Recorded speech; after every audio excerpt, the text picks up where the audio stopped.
खाना पीना, मौज मस्ती उड़ाना, धन कमाना, अर्जना, तो हम नर्क की ओर बढ़ते जा रहे हैं, नर्कगामी बनते जा रहे हैं। इस शरीर में जो वह तत्व है जिसके रहने से हम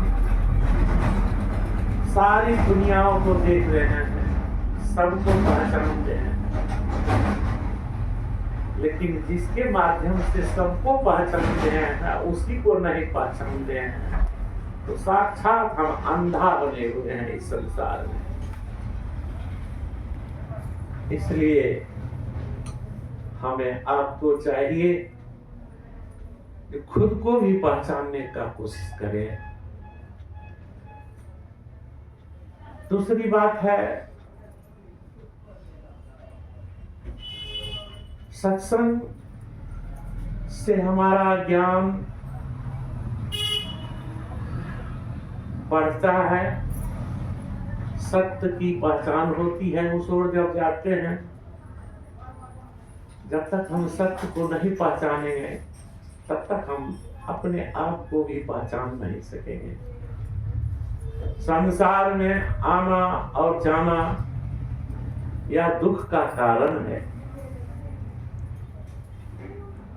एक राजा के बगीचा में आम का वृक्ष था।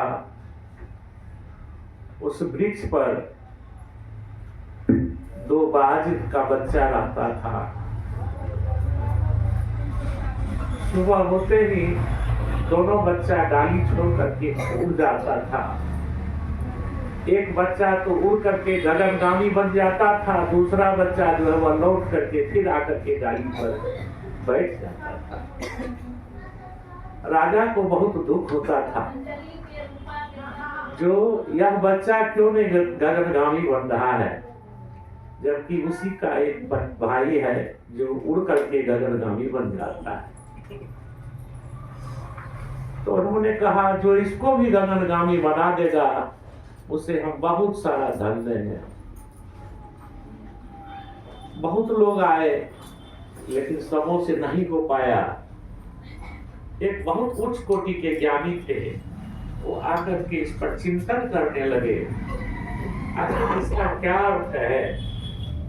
एक बच्चा गगनगामी बन जाता है, दूसरा फिर आकर के इस जाल पर बैठ जाता है। तब उसके अंदर में यह विचार आया, जो यह बच्चे को इस पेड़ के डाली से आसक्ति हो गई है, इसलिए सबसे पहले मैं इस डाल को कटवा दूं उड़ा करके। दूसरी रोज आया, सुबह में फिर उसको उड़ा करके दोनों बच्चे को उस डाल को कटवा दिया। एक तो गगनगामी बन गया था जो शाम में फिर लौटता, और यह बच्चा जो था यहाँ आया, देखा तो अब वह डाल था ही नहीं जिस पर वो बैठता था बार बार। वह क्या किया, फिर ऊपर गया, वह भी उस आसक्ति से मुक्त होकर के गगनगामी बन गया। कहने का मतलब है, दो चीज हमारे आपके अंदर में, एक वासना और दूसरा आसक्ति। जब तक हम आप इन दोनों से अपने आप को ऊपर नहीं उठाएंगे, जब तक हम अपने आप को इन दोनों से, आसक्ति और वासना से अपने आप को ऊपर नहीं उठाएंगे, तब तक इस परमात्मा तत्व को सही ढंग से जान भी नहीं पाएंगे, समझ भी नहीं पाएंगे, हमारा कल्याण भी नहीं हो पाएगा। परमात्मा ने इस प्रकृति को रचा जिसमें चित जल पावक गगन समीरा, और इसी के अंदर वह एक ही एक परमात्मा है जिन्होंने इसका निर्माण किया, और उसी के माध्यम से हमारा शरीर बना है। इस तत्व में से एक तत्व भी हमारे शरीर में घट जाए, नहीं रहे, तो हम ठीक से राह नहीं पाएंगे। लेकिन यह आत्म तत्व जो है, इसका कभी विनाश नहीं होता, वो अपने आप में है, उसको किसी चीज की जरूरत नहीं है। जब तक इस शरीर में वह चेतन धार है, तब तक तो यह शरीर है। जिस रोज इस शरीर से निकल जाएगा,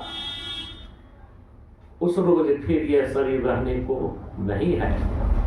जिसके माध्यम से यह शरीर है, वही सार तत्व है।